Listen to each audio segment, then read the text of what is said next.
You do not suffer because of what happened. You suffer because, every day, you keep signing a mental contract with what has already passed. Stoicism proposes something uncomfortable and liberating. The past has no power at all, except the power you insist on granting it. The past as an impression, where pain truly begins. For the Stoics, human experience does not begin with emotion, nor with suffering, but with something far more elementary and silent, an impression, fantasia. This is one of the most sophisticated ideas in Stoic psychology, and at the same time, one of the most liberating.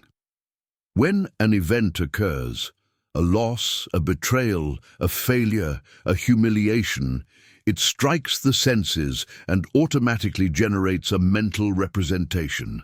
This representation is not yet pain, joy, or suffering. It is merely an internal image of the event, a raw record of reality. Up to this point, there is no choice, no guilt, and no virtue involved. All human beings receive impressions. The decisive moment comes immediately afterward. The mind, almost always automatically, adds a judgment to the impression. This was unjust. This destroyed me. This should not have happened. This proves I am weak. This defines who I am. It is at this exact moment that peace begins to disappear, not because the event occurred, it already has and belongs to the past, but because you assent to that judgment. For the Stoics, suffering is not receiving an impression. Suffering is agreeing with the interpretation that accompanies it. Epictetus is clear in stating that external things are neutral. They carry no moral or emotional value in themselves. Value arises when the mind says, this is good, this is bad, this is unbearable. When you renew this judgment in the present, you reactivate the suffering, even if the event happened years ago. That is why Stoicism makes a crucial distinction between what happened, immutable, what you think about what happened, mutable, and what you do now based on that thought, decisive. The past does not invade the present on its own. It only enters when you mentally summon it, when you replay the scene and reaffirm the same meaning. It is still a wound, it is still an injustice, it is still an irreparable loss. The pain is not in yesterday, it is in the daily renewal of assent. Marcus Aurelius insists that the mind possesses a sovereign power, the power not to be carried away by the first impression. Between the event and the emotion there is an interval, small, almost imperceptible, but real. Within that interval lies human freedom. When you learn to pause, observe the impression and ask, is this a fact or a judgment? Something shifts internally. The Stoic does not try to erase memories. He does not fight recollections. He does something more precise. He removes their emotional command. The memory becomes merely a mental image, not a verdict. The event remains in the past. The suffering stops being updated in the present. In practical terms, this means understanding that the past fact has no voice of its own. The one speaking is the present judgment, and the one sustaining that judgment is you, even if unconsciously. When this awareness takes hold, the individual realizes something uncomfortable, yet liberating.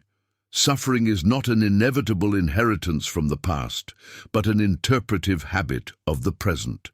And habits can be undone, trained, and corrected. That is why Stoicism does not promise immediate comfort, but something more solid, inner autonomy. By learning to distinguish impression from judgment, you do not change what you lived. You change who governs your mind now. And for the Stoics, that is the true beginning of freedom. Epictetus returns to this distinction almost obsessively because for him, this is exactly where people lose their freedom. External things, events, words, losses, past decisions, are inert. They do not by themselves have the power to wound the soul. What wounds is the judgment formed about them, and above all, the habit of reaffirming that judgment over time. When Epictetus says that it is not things that disturb us but our opinions about them, he is not playing with words or offering superficial consolation. He is pointing to a precise psychological mechanism. Suffering is not an automatic residue of the past, but a continuous mental activity. The past only hurts when you keep it active in the present, renewing judgments such as, "This should not have happened, I failed, and this defines me. If I had acted differently, everything would be better. My life split into before and after this." These thoughts feel natural, almost inevitable, but for Stoicism they are acts of assent. The mind chooses to agree with these interpretations and, in doing so, turns a memory into a permanent courtroom. That is why Stoicism does not propose erasing memory. Erasing memories is neither possible nor desirable. For the Stoics, memory is neutral. It records. The problem begins when memory is used as an instrument of accusation against the individual himself. From this arises the fundamental separation that Stoic philosophy demands. Fact: it happened. This level is indisputable. Resisting it is fighting reality. The fact is closed, immutable, complete. Nothing more can be extracted from it. Judgment: it was unjust. It was the end. It defines me. Here interpretation arises. Judgment does not describe the fact. It qualifies it. It adds value, meaning, moral, and emotional weight. And unlike the fact, judgment is optional. It can be questioned, suspended, or reformulated. Narrative: the story you repeat to sustain the judgment. Narrative is the most powerful and most invisible link. It organizes memories, selects scenes, omits details, and builds an identity. I am the one to whom this happened. The more often the story is repeated, the more solid it appears. Over time, it stops being seen as an interpretation and begins to be perceived as absolute truth. Stoicism operates precisely at this point. It teaches the individual to observe the past as a mental object, something that appears in consciousness rather than as a final sentence about who he is or what his life is worth. To observe is different from merging with it. To observe is different from obeying it.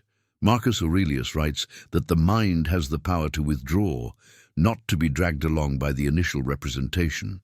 When you observe a memory without automatically reaffirming its narrative, something quiet happens. The past loses authority. It continues to exist, but it no longer governs. At that moment, the relationship with the past changes radically. You stop placing yourself in the position of the defendant, trying to justify, correct, or mentally relive what cannot be altered. Instead, you assume the position of a lucid judge, capable of saying, "This occurred, but it does not have the right to define who I am now." To be the defendant of yesterday is to live in constant defense, trapped in explanations, regrets, and fantasies of correction. To be a Stoic observer is to recognize the fact, remove the excess interpretation, and return the mind to its original function, to act well in the present. When this shift occurs, the past ceases to be a prison and becomes merely a record. It explains parts of your path, but it does not dictate your identity. And for the Stoics, this distinction marks the boundary between a life governed by memory and a life governed by reason. What depends on you? The boundary that restores control. For the Stoics, all ethics begin with a simple and relentless question: what truly depends on me? This question structures what Epictetus called the dichotomy of control, the distinction between what is under our control and what is not. It is not an abstract concept, but a practical criterion for preserving inner freedom. Under our control are only certain internal faculties: our judgments, our choices, our intentions, our moral disposition, prohairesis. Everything else, body, reputation, outcomes, the actions of others, past events, lies outside this domain. Confusing these spheres is, for the Stoics, the root of human anguish. The past, by definition, belongs entirely to what does not depend on us. It is closed. It cannot be corrected, revised, or renegotiated. Yet the human mind often rebels against this reality and attempts, through rumination, to do the impossible, to retroactively change what already happened. Every "if only I had," every repeated mental scene, every imagined dialogue is a disguised attempt at control. Epictetus sees this as a subtle form of enslavement. The person believes he is reflecting, analyzing, or learning, but in truth he is keeping himself bound to something over which he has no power. The more mental energy is invested in the past, the less remains for what truly depends on us in the present.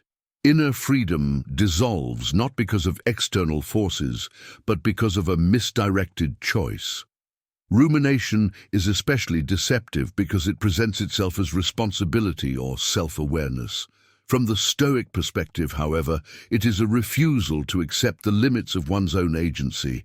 Accepting limits is not resignation, it is lucidity. It is recognizing that insisting on controlling the uncontrollable does not demonstrate strength, but attachment. Marcus Aurelius reinforces this idea by reminding us that the mind can turn itself entirely toward the present, the only time in which action is possible. The past continues to exert power only when the individual brings it into the realm of what depends on me, which it does not. By doing so, one voluntarily submits to a master that cannot be obeyed, time already lived. For the Stoics, therefore, true discipline does not lie in changing the past, but in removing its right to occupy the center of mental life. When you accept that the past does not depend on you, something essential reorganizes. Attention returns to the present. The will recovers its function, and action becomes possible again. To persist in rumination is to remain chained to a closed fact. To recognize the dichotomy of control, by contrast, is an act of liberation. It is choosing to spend one's energy only where it can produce virtue, clarity, and direction. In Stoic terms, it is trading the illusion of control for the only freedom that truly exists. Epictetus is direct. If you try to control what is not controllable, you will produce suffering. If you accept what does not depend on you and work on what does, you will grow stronger. What depends on you now? Your judgment about the past. Your use of the past as learning, not punishment. Your present action. Your moral disposition, prohairesis. The capacity to choose posture, intention, and direction. The Stoic does not ask, "How do I erase what was?" He asks, "How do I turn what was into material for virtue?" Turning poison into medicine, the moral alchemy of suffering. Marcus Aurelius repeatedly turns to a powerful and rigorous image. The rational mind is capable of assimilating obstacles and transforming them into material for progress. What at first seems to block the path is not, for the Stoic, an end. It is an element to be incorporated. The famous idea that the impediment to action advances action, what stands in the way becomes the way, does not express naive hope, but a precise technique of inner governance. This is not about denying difficulty or softening pain. Marcus Aurelius does not suggest that the obstacle is pleasant, desirable, or positive.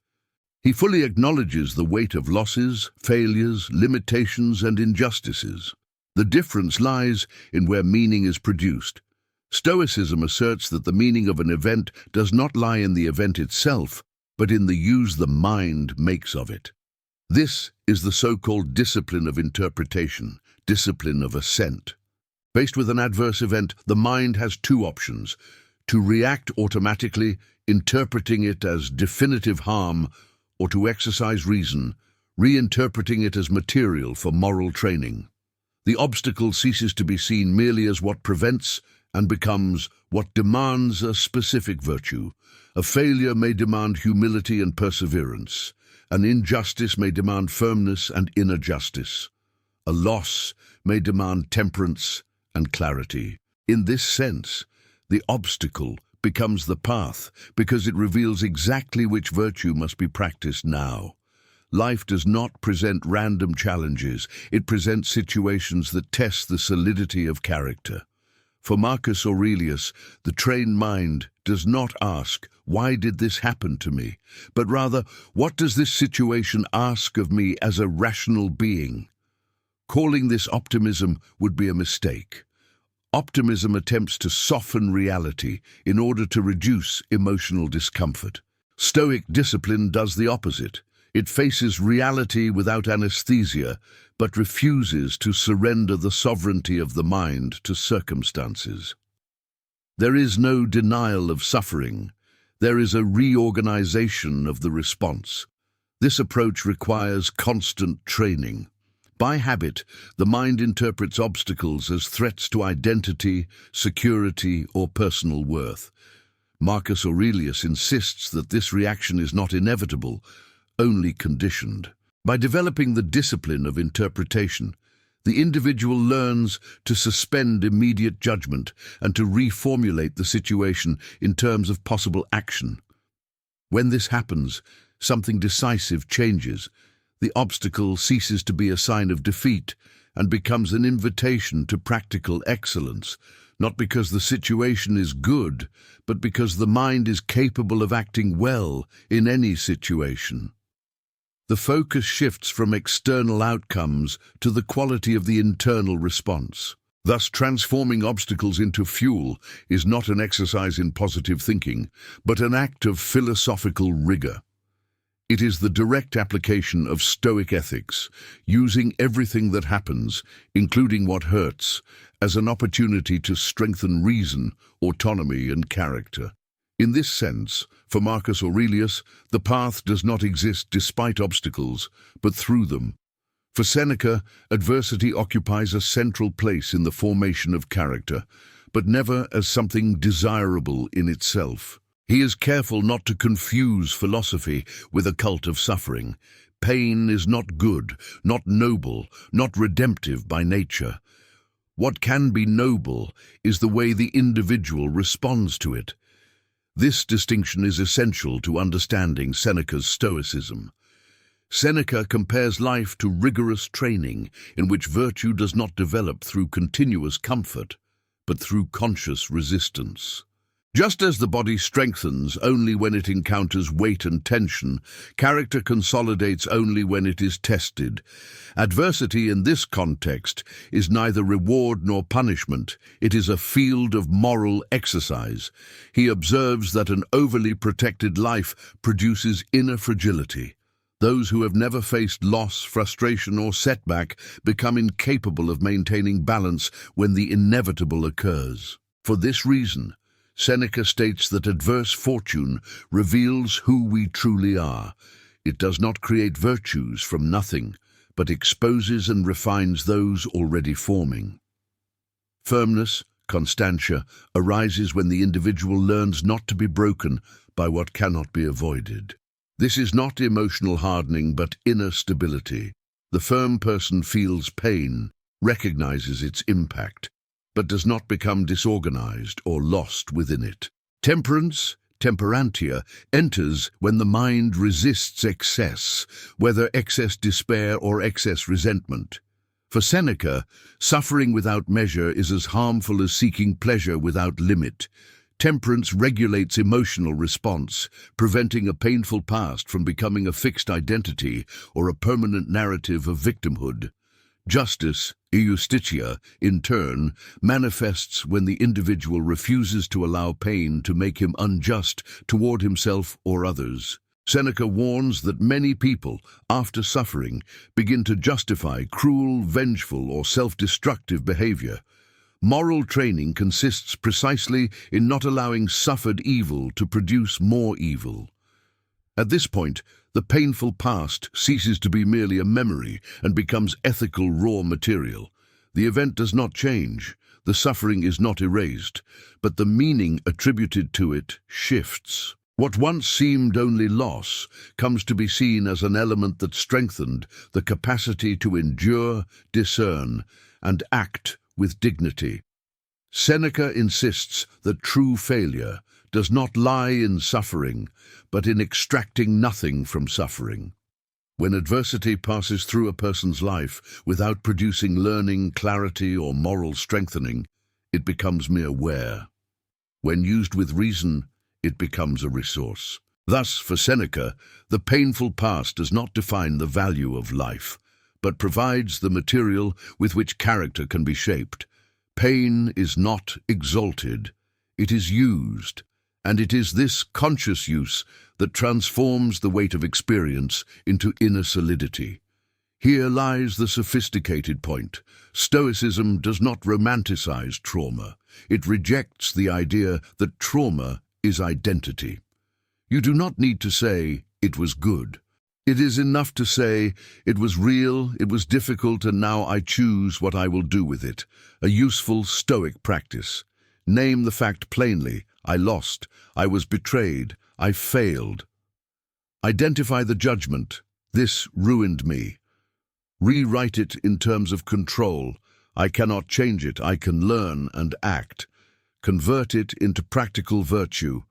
This calls for courage, clarity, boundaries, renewal. Guilt and remorse, correcting without punishing oneself. For the Stoics, the idea of moving on is often deeply misunderstood. In common usage, it is frequently associated with forced forgetting, emotional denial, or acting as if nothing happened. This posture, however, solves nothing. It merely pushes the problem into deeper layers of the mind. Stoicism rejects this form of evasion. Moving forward is not erasing the past, but facing it with lucidity. At the same time, Stoics also reject the opposite extreme, continuous self-flagellation. Replaying mistakes, repeating internal accusations, and remaining in a permanent state of guilt is not a sign of moral responsibility, but of ethical confusion. For Seneca, there is a decisive difference between recognizing an error and punishing oneself for it. Recognition produces correction. Prolonged punishment produces paralysis. Stoic ethics proposes a more demanding and at the same time more humane posture, responsibility without cruelty toward oneself. This means fully acknowledging what was done, without excuses, without distortion, and then interrupting the useless cycle of additional suffering. The error is treated as a fact of reality, not as an eternal sentence on personal worth. Epictetus reinforces that the past cannot be altered, but the use we make of it lies entirely under our control. Persisting in condemning oneself for what has already occurred is an attempt to exercise power over something that does not depend on us. This failed attempt produces no virtue, only exhaustion. True responsibility lies in asking, what does this mistake require of me now? More attention, more discipline, more humility, more prudence. Marcus Aurelius complements this view by reminding us that the rational mind must be just with itself. Justice for the Stoics applies not only to external relationships, but also to how one judges oneself internally. To be unjust toward oneself by exaggerating faults, ignoring progress, or denying the possibility of improvement is a subtle form of moral deviation. Moving forward, therefore, is not pretending that nothing happened, but refusing to live in a permanent state of accusation. It is recognizing the error, extracting the necessary learning from it, and closing the process. Just as a good judge does not punish beyond what is due, the Stoic mind does not permit an indefinite sentence. In this sense, Stoicism teaches that moral maturity lies not in the absence of error, but in the capacity to correct without self-destruction. Advancing requires the courage to look at the past honestly and the firmness not to turn that honesty into self-violence. It is this rare and demanding balance that defines, for the Stoics, the true act of moving forward. Stoic forgiveness, not absolving the act, but freeing the mind. For Stoicism, forgiveness is not an impulsive emotional gesture nor a moral verdict that absolves the act committed. Forgiving does not mean declaring the harm just, correct, or acceptable. It means, above all, making an internal decision, not allowing suffered evil to become the governing center of the soul. The Stoics begin from a fundamental distinction. There is a difference between correctly judging an injustice and surrendering one's tranquility to it. Recognizing that something was wrong is an exercise of justice. Remaining imprisoned by resentment is an act of submission. When harm continues to generate anger, bitterness, or desire for revenge, it ceases to be merely a past event and becomes a present force shaping thoughts, emotions, and choices. Marcus Aurelius insists that the rational mind must preserve its sovereignty even in the face of offense. If another's behavior determines one's inner state, the individual loses what the Stoics consider the highest good, the autonomy of reason. In this sense, resentment is not proof of wounded dignity, but a sign that the mind has been occupied by something external. Forgiving, then, is neither forgetting nor minimizing what occurred. It is removing from the offender the power to continue acting within you. The external act has already happened. The internal act, keeping the disturbance alive, persists only if it is nourished.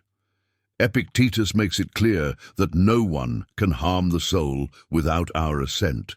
Stoic forgiveness consists precisely in withdrawing that assent.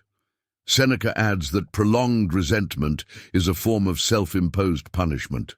The individual suffers repeatedly for something that can no longer be undone, while the one who caused the harm often moves on without carrying the same weight.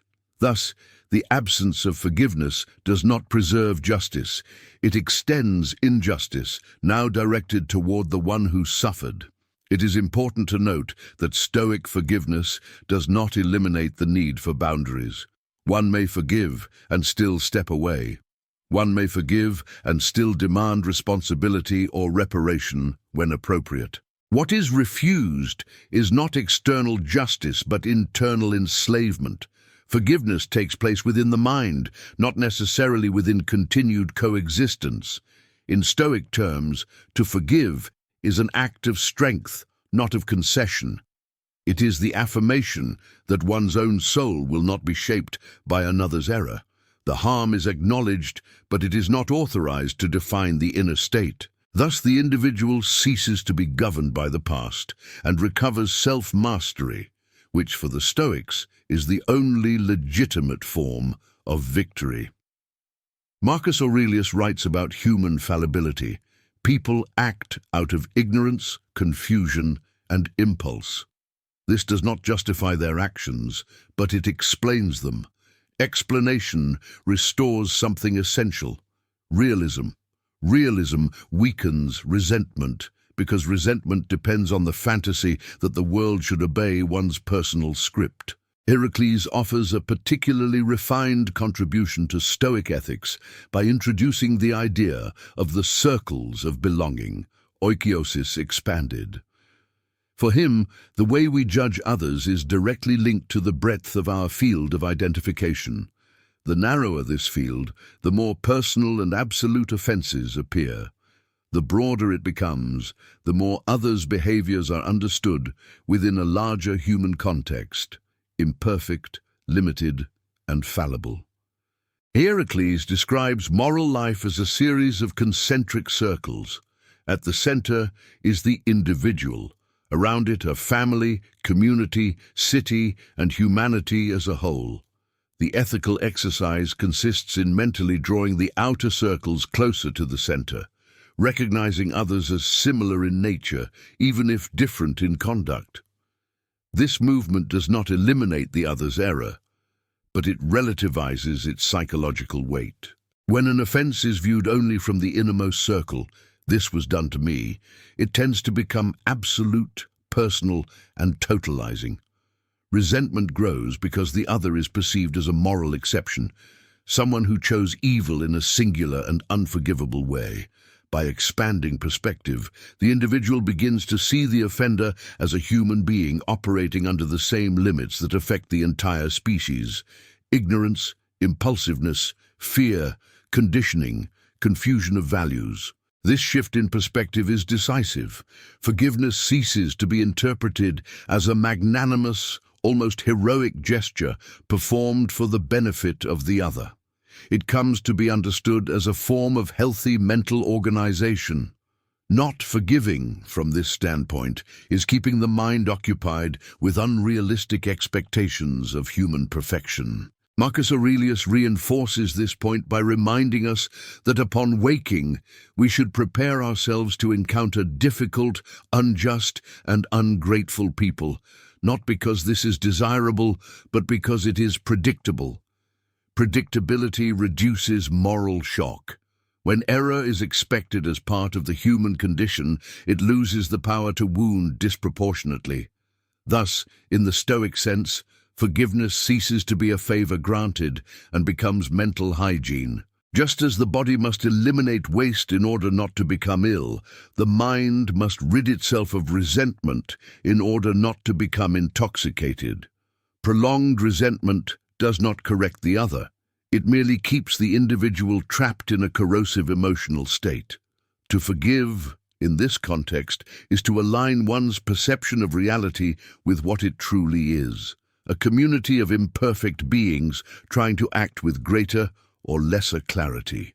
This view does not weaken ethics. On the contrary, it makes it more realistic.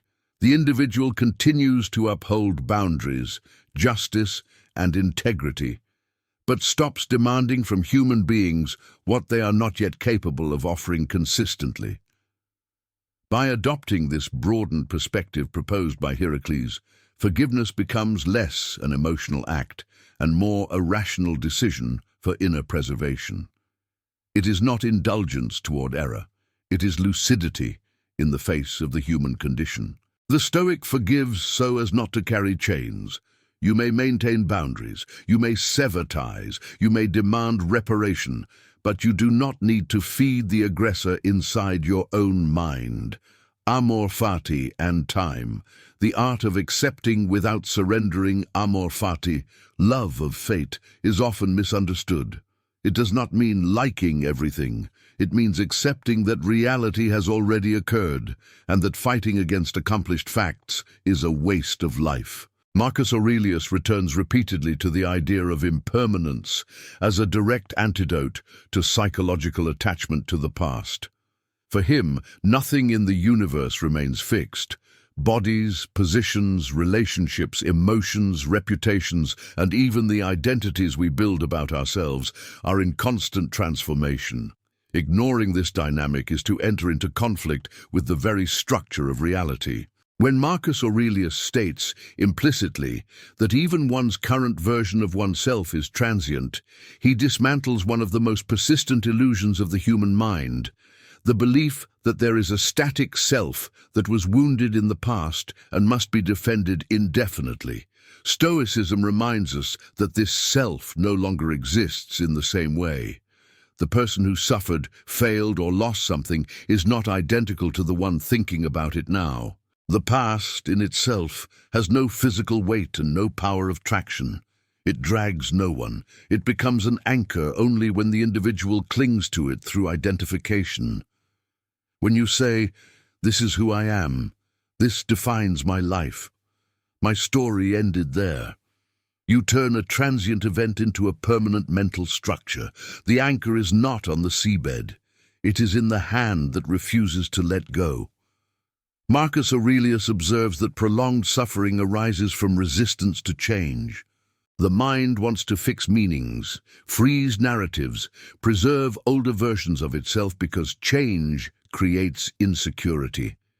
Yet, in trying to protect itself, it imprisons itself. Impermanence, far from being a threat, is precisely what makes renewal possible. By contemplating the transience of all things, the individual realizes that no inner state is definitive. Neither pain, nor guilt, nor shame, nor loss occupies an eternal place. What keeps these experiences alive is mental repetition, not the nature of time. Time by itself dissolves. The mind, when it clings, artificially preserves. This realization produces a profound shift. The past ceases to be a foundation and becomes merely a closed phase. It does not disappear, but it loses rigidity. Identity ceases to be built upon what happened and becomes grounded in what is being practiced now. For Marcus Aurelius, to live well is to align the mind with the natural flow of things. This requires accepting that nothing, not even our deepest pains, was made to last. When attachment is released, the past does not need to be fought. It simply loses its weight, and in this quiet relief, life begins to move again. Seneca and time, not paying twice. Seneca treats time with an almost severe sense of urgency because he regards it as the scarcest and most poorly managed resource of human life. In his letters, he does not speak of time as a philosophical abstraction, but as something concrete, finite, and irrecoverable. Every wasted moment cannot be returned, negotiated, or compensated. It is lost forever. For this reason, Seneca is especially critical of subtle forms of temporal waste, among them excessive anxiety and constant lamentation. While anxiety projects the mind into a future that does not yet exist, lamentation traps the mind in a past that has already closed. In both cases, the individual is absent from the only time in which action is possible, the present. When Seneca states, in essence, that lamenting the past is paying twice, he points to a clear psychological mechanism. First, there was the real pain of the event, loss, error, humiliation, frustration. That pain belongs to the moment in which the fact occurred. The second pain, however, is entirely optional. It is the pain created by mental repetition, by the continuous recreation of suffering within consciousness. This second pain adds no understanding, repairs no damage, and produces no virtue. It merely consumes time and energy. Seneca sees in this a form of impoverishment of life. The individual believes he is honoring the past by suffering over it, when in reality he is sacrificing the present without any moral return. Moreover, Seneca observes that many people live as though they had unlimited time to correct themselves, improve, or begin again. This self-deception makes lamentation even more dangerous. While the mind occupies itself with what has already been, real time continues to move forward. Life does not pause for emotional debts to be settled. For Seneca, managing time well does not mean filling it with constant activity, but protecting it from useless mental occupations. Lamentation is one such occupation.